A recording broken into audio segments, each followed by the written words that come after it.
Je m'appelle Pauline, je travaille à l'association Valentin Huy depuis 2019 au service social de l'association et donc je suis arrivée sur un poste de travailleuse sociale. Donc je suis conseillère en économie sociale et familiale de formation. J'ai occupé ce poste pendant 6 ans et depuis cette année, j'ai changé de poste au sein du service.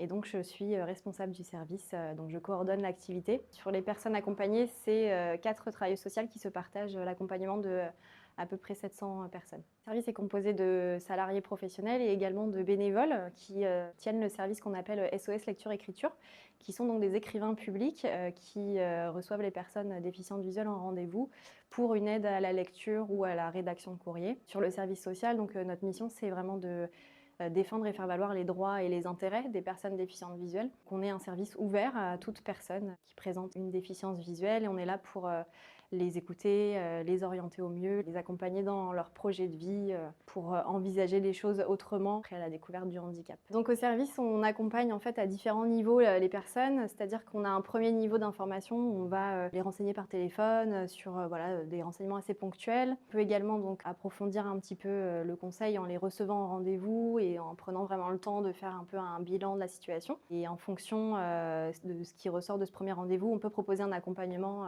sur du moyen voire du long terme s'il y a plusieurs démarches à entreprendre et projets notamment de formation professionnelle, de réadaptation fonctionnelle, etc. Ce qui est très porteur et motivant de travailler à l'association, c'est de voir ces parcours de vie en fait qui sont vraiment incroyables, des personnes que l'on rencontre à un moment donné qui est vraiment difficile de leur vie et leur capacité à rebondir et à inventer, à faire les choses autrement, à déployer énormément d'énergie pour mener à bien leurs projets. C'est vrai que c'est un secteur, la déficience visuelle, qui est pas connu. Moi-même, quand je suis devenue travailleuse sociale, je connaissais pas forcément ce secteur-là, ce type de handicap, et on n'y est pas tellement sensibilisé en formation. C'est vraiment un secteur qui mériterait d'être plus connu et d'attirer l'attention des jeunes professionnels parce que c'est un milieu dans lequel on fait des rencontres vraiment marquantes. On a la chance au sein de l'association de bénéficier de différents services et différents établissements spécialisés. Donc on a aussi tout un tas de dispositifs et de professionnels et d'experts qui peuvent intervenir dans le parcours de la personne. Apprendre à se déplacer avec une canne blanche, apprendre à faire la cuisine alors qu'on a perdu la vue.